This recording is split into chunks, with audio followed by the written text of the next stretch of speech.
अरे जीजी, बहू ममता को क्या हुआ? शादी में तो बिल्कुल ठीक थी। अब मैंने इसको 3 साल बाद देखा, इतनी मोटी कैसे हो गई है?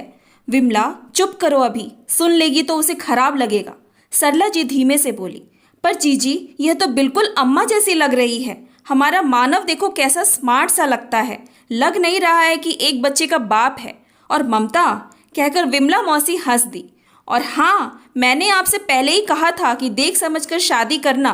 शादी में देखा इसकी माँ भी तो मोटी थी ना, तो उन्हें भी पड़ गई होगी। दोनों बहनें फुसफुसाते हुए बात करती रहीं। सरला जी हंस कर बोली, अरे हाँ, पर मेरे मानव की लड़की कहाँ मिल रही थी? और अपना घर का बच्चा तो सभी को अच्छा लगता है। मेरा मानव भी तो बहुत सांवला है, और अब तो उसके बाल भी कम हो रहे हैं। ममता की बड़ी बहन कहाँ मोटी हुई? सबकी अपनी अपनी बनावट होती है। विमला मौसी अपनी बहन सरला के घर बरेली से कुछ दिनों के लिए रहने के लिए आई है। शाम को ममता को देखी तब तो कुछ ना बोली, रात में सोते समय अपने मन की बात सरला बहन से कह रही है।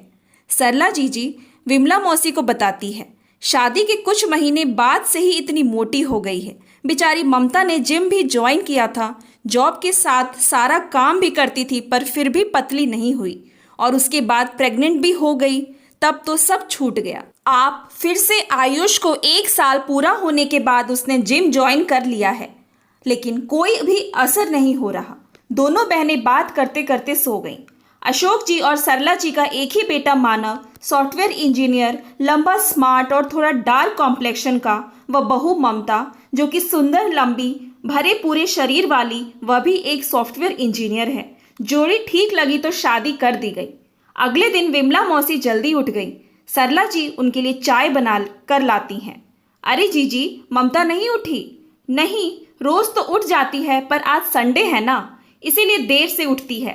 रोज तो जल्दी उठना ही पड़ता है, अब एक दिन तो आराम करेगी, फिर बच्चा भी छोटा है। ममता उठते ही, गुड मॉर्निंग मौसी जी। गुड मॉर्निंग बेटा। ममता सबके लिए बहुत ही अच्छा नाश्ता बनाकर सबको कराती है। फिर बोली, मौसी जी आप अपने कपड़े दे दीजिए, मैं मशीन में धोने को डाल देती हूँ। ऑफिस के अलावा ममता को जितना भी समय मिलता था, वह और लोगों के साथ साथ विमला मौसी का भी बहुत ध्यान रखती है, उनकी खातिरदारी में लगी रहती। विमला मौसी और सरला जी दोनों बहू के ऑफिस जाते ही घर के काम खत्म कराकर बच्चे के साथ खेलती हैं और उनको संभालती हैं, खूब गप्पे भी लड़ाती हैं।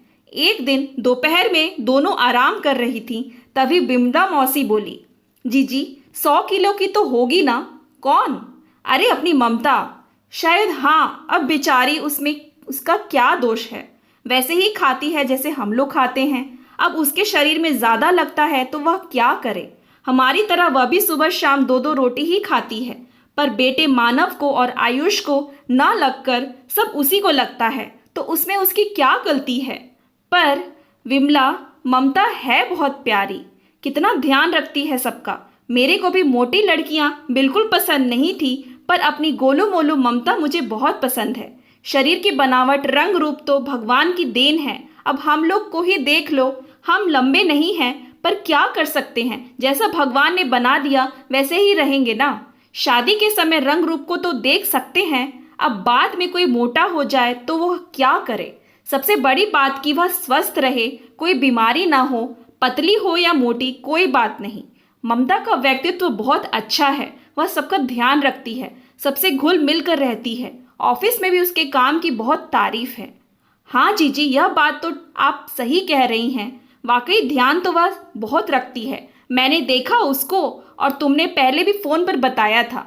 बात करते करते शाम को 5 बज जाते हैं। ममता ऑफिस से आ जाती है, आते ही मुंह हाथ धोकर सबके लिए चाय बनाती है। आइए मौसी जी व मम्मी जी, चाय तैयार है।